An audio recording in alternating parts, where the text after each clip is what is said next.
Today we are going to be talking about how to start and manage an NGO. This program, as you know, is organized by African Entrepreneurial and Human Development Initiative (AEDI). Is a non-governmental organization too, and we've been in existence for the past 10 years. So we have gone through the thick and thin of managing an NGO. So I think we are in the right position to put you through on how to start and manage your NGO. Okay, my name is Chine. So today we're going to start with the introduction into non-governmental organization, and we need to understand what is NGO. We may be hearing NGO and all that. It's a non-profit making organization.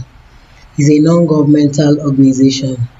It's an organization that has various tasks and functions.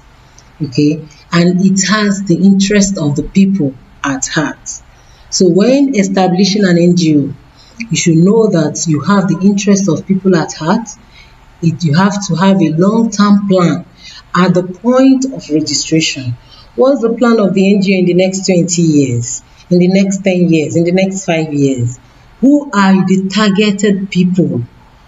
Who are your focal group? The focal group of your NGO is very important. So at this point, you need to understand that I need to do this. What are your activities? Those are the things you need to, line up. In the course of this class, we will see how you can get several activities. I always tell people that when you want to start up a thing, think big, okay? But you can start small. You may not have registered your NGO, but you need to know the long-term plan for your NGO. You need to think ahead of time, so that because if you don't get all those things in place, it will affect you at the point of registration. And some people had to go back to CAC to start correcting the functions, correcting activities, correcting the focal group and everything, because it was not part of the ideas at the starting point. So at this point, you need to understand what you're going into. So mostly NGOs that are funded by through donations. Initially, as an NGO, you're not supposed to do any activities that will bring you money, because it's completely non-profit making. But for you to sustain the NGO, there must be source of funding into the NGO, which may not be only through donations. So apart from donations, contributions of board members, you need to also establish activities within the NGO that will raise fund for the NGO. So NGO's levels of operations shows the scale at which it works.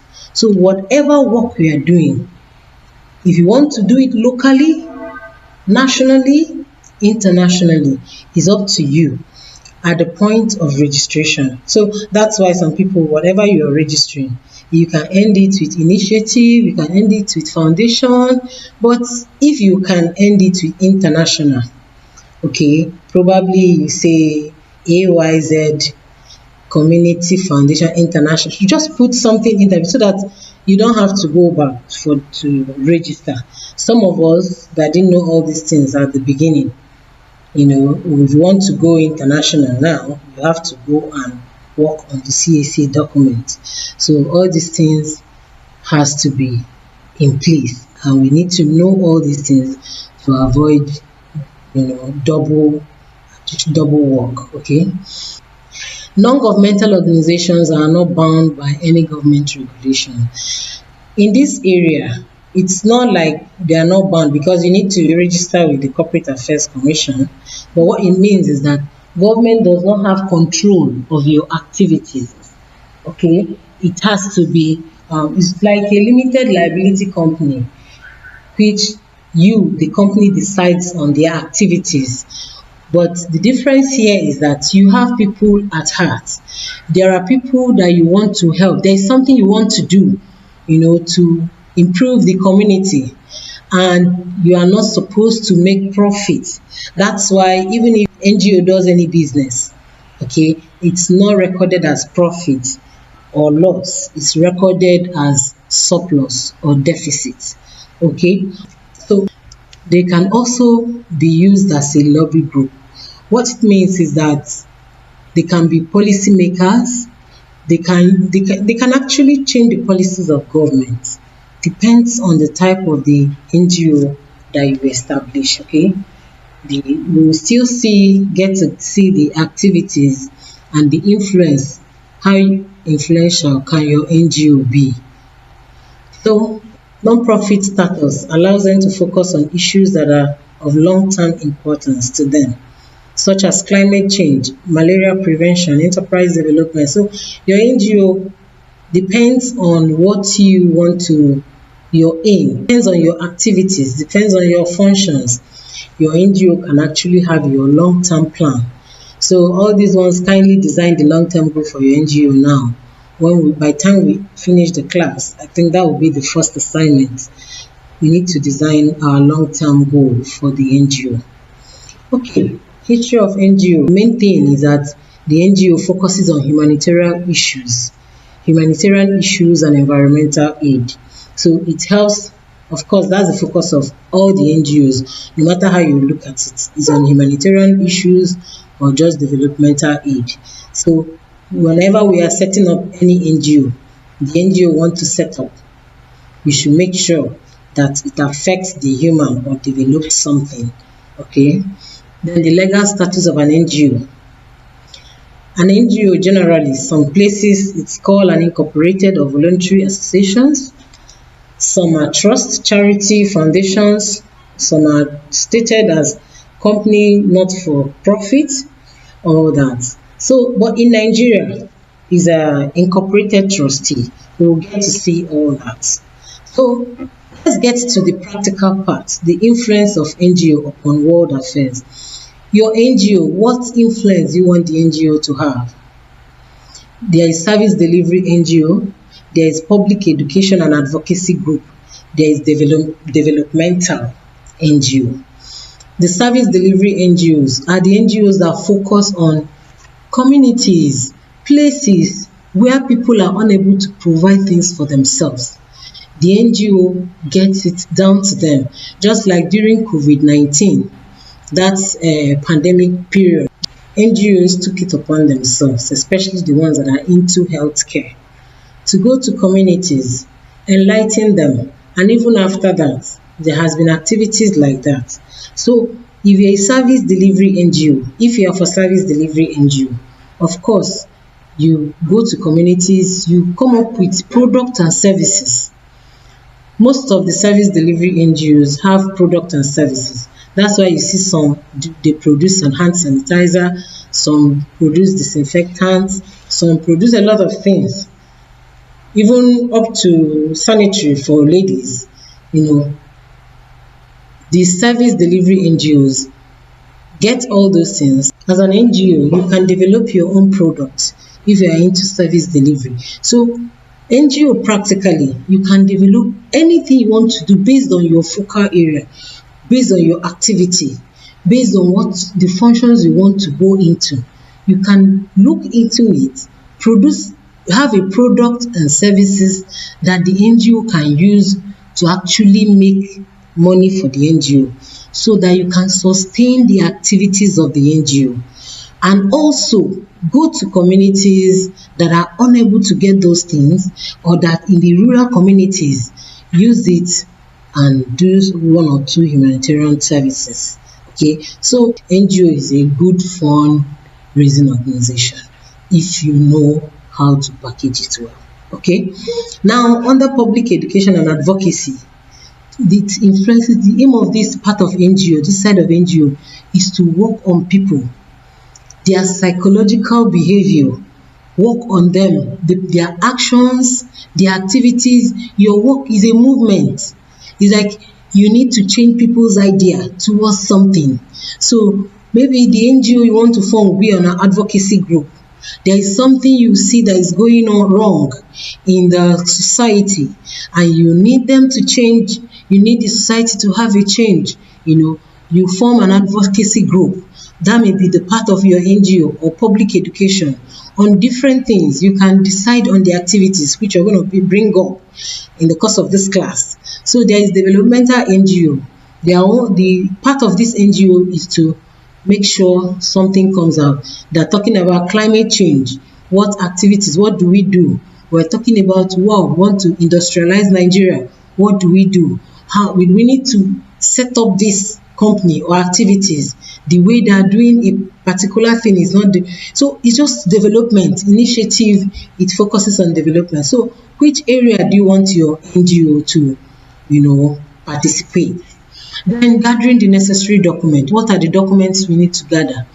There are secrets, because there are secrets in all these activities that when we don't understand, we may not get the necessary things we need to get.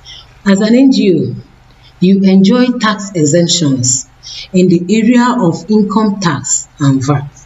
But as an NGO, you still pay withholding tax. I'm talking about the things that you can benefit. When you gathering your documents, when you start operations, the things you need to know. Now, if as an NGO that enjoys tax exemption in income tax, education tax, and VAT, but you are not exempted from withholding tax, because withholding tax is a strategy for government to recover their taxes through third-party transactions.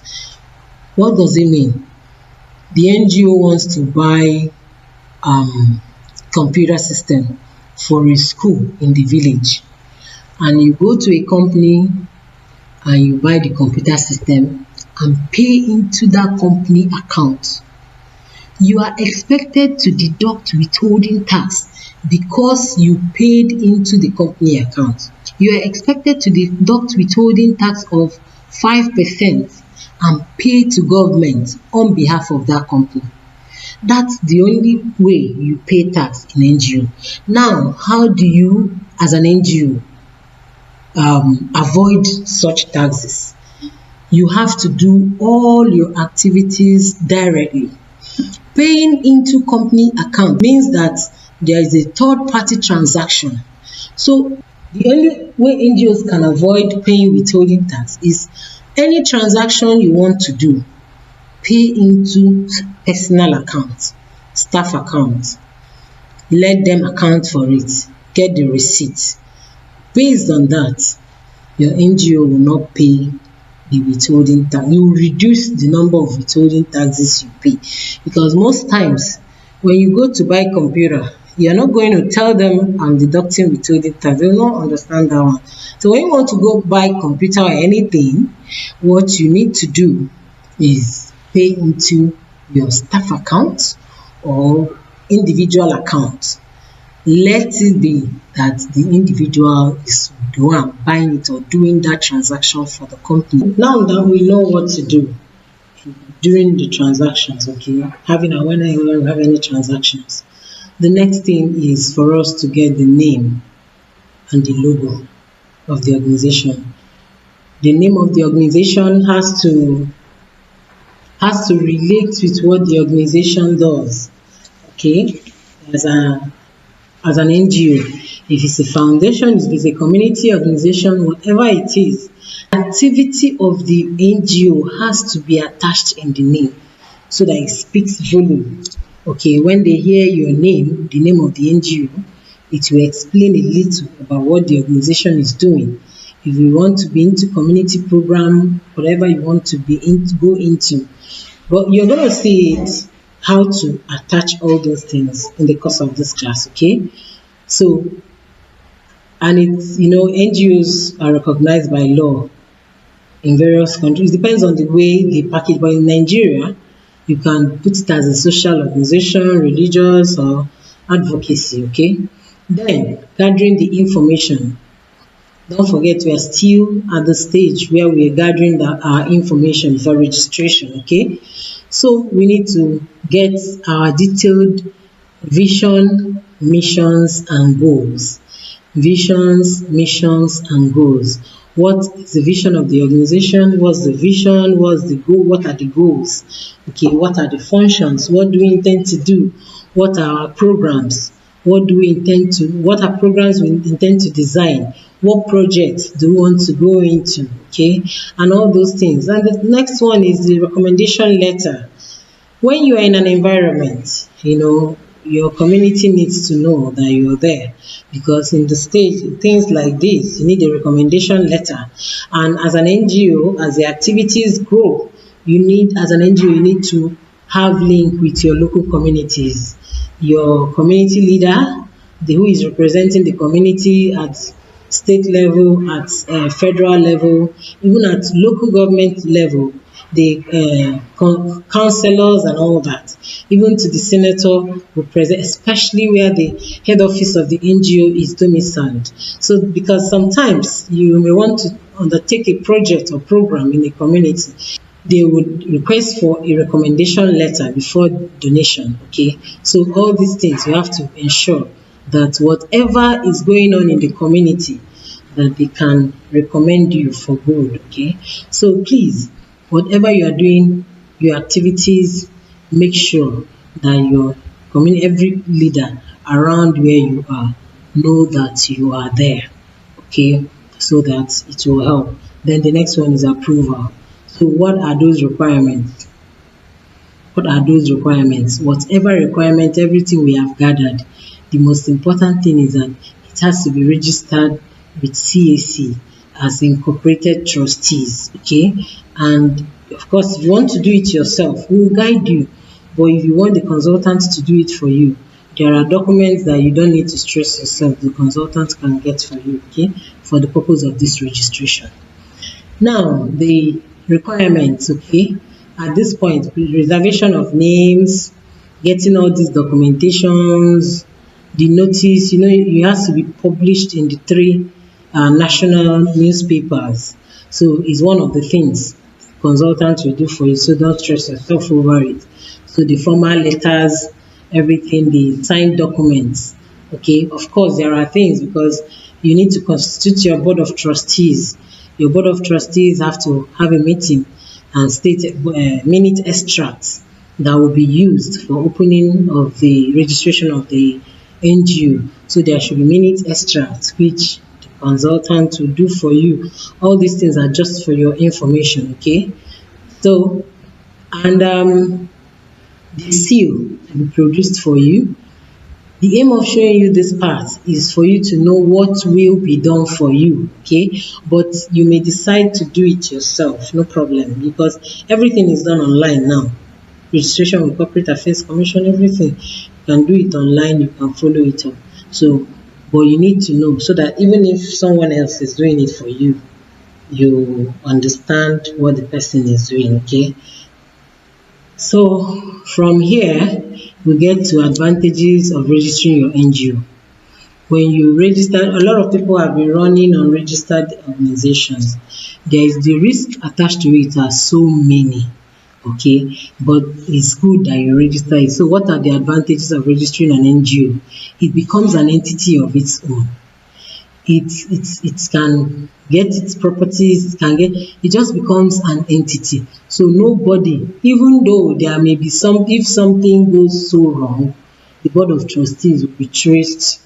The board of trustees of the NGO will be traced, but at least it's an entity of its own. It carries its liabilities. If they declare an NGO bankrupt, it's not the board of trustees that are declared bankrupt. It's an entity. It can have its own assets. It can have its own liabilities. You can open an account with it when you have registered it, okay? And you can have a financial plan. It helps you in the planning. It does not interrupt with your personal finance. In as much as the board is supposed to contribute, okay, one of the ways to raise funds for the NGO, which you're going to see, is that the board contributes towards the NGO at that early stage, okay, and for you to see that it grows. From that contribution, there are initial things that has to be done before an NGO can stand on its own. So having it registered makes it stand strong. And as an NGO, there are some taxes you're exempted from, okay. It helps you to stabilize, because like we said, service NGOs, they have products. Even public education and advocacy NGOs, there are things they talk about. You can create products and services for the NGO, which will help the NGO to stand. So, and of course, because it's a registered entity, even if any board of trustees passes away, it will not affect the NGOs. The NGO will still continue. Okay, the only thing is that it has to some adjustment has to be made with the Corporate Affairs Commission, either changing or just telling them that one of them is no more. Because it's registered, you can easily get financial assistance, either as grants, either as loan, whatever you want to do. It helps you, and it helps you, the name. You want to guide the name. You want to guide the name. You want to make sure that the purpose for which it was established is achieved. Okay, unlike when you don't register it, any little, one thing in this life is that issues will come up, challenges will come. But when you have registered it, you see it, this is a tax, this is something I've started. I can't let it go. I can't let it, flush away like that. So you preserve the name. It tells you to open bank accounts, which we've mentioned. So there are categories of an NGO, advocacy group, which we talked about. We're not going to dwell here. We've talked about it. This group, they carry out projects, advocacy. They try to influence people on a particular thing. Then the operational, they have products. They go to communities. Most advocacy and operational NGOs, some political movements, take over their activities, because actually everything about NGO is targeted at humanitarian activities. So operational NGOs, they have a project. You can start in small scale, you can start in large scale. You can easily use NGOs to raise funds, seek government assistance and support.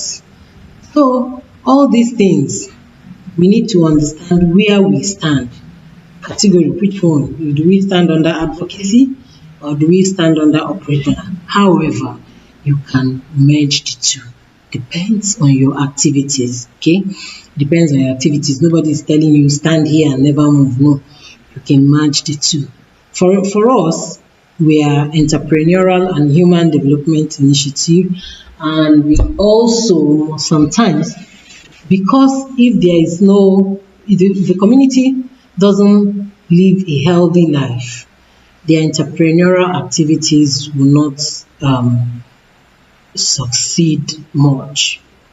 So based on that, when we source for donors, we've gotten donors that are donated towards upgrading the facilities in the healthcare sectors in different community hospitals. So it's not like we are moving from this to that. No, you have to strategize an NGO such that any opportunity you get tomorrow, you don't lose it because you restricted yourself. Thank you. So in the course of running an NGO, in the course of managing your NGO, attending meetings, there are some terms you will hear.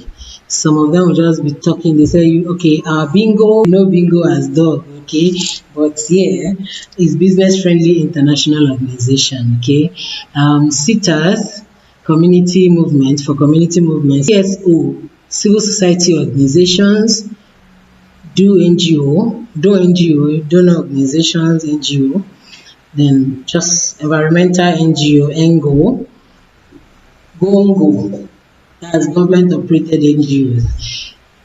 I'm INGO, that's international NGOs.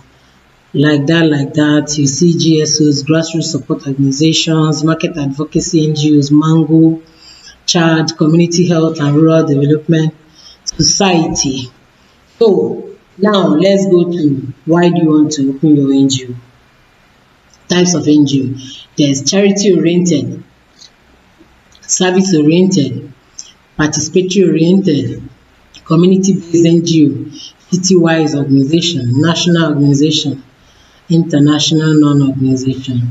Now, charity oriented NGOs, they are basically like community NGOs that focus, maybe is a local government or a town. They just focus there. They address the need of the people in that environment. Okay, so it's like a local, it's an NGO, but at a very local level. It doesn't have, some of those ones don't really get international donors. They don't get to source for donors because they try. You see, some people, they want to do one or two things for the communities. So they're service oriented. Of course, this one gives services. They can, it may be health, family planning. You see some places, they tell you they are giving free family planning, orientations, advocacies on family health, education and everything. So it depends. If your own is charity organization, but it doesn't, that charity organization doesn't mean it starts and ends in that local sector, okay, or local community. It can be a starting point for the NGO, but they focus on charity. Okay, it's charity oriented, there is service oriented, they deliver health services, there's participatory orientation, they work with government, both local, state, they involve in the planning and implementation of projects, they create policies too. Okay, these are the ones that participate in activities. Then community-based organization, they come together, people of like mind, probably religious aspect, professional or what, come together to open the non-governmental organization. It can also be citywide, like different clubs, Lions Club and all that.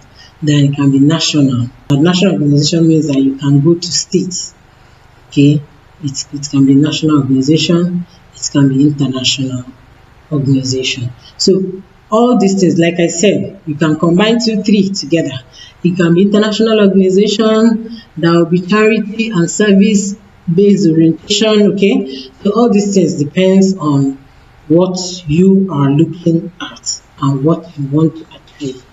Don't forget, whatever you are doing, you have to consider your focal group and the activities you want to go in.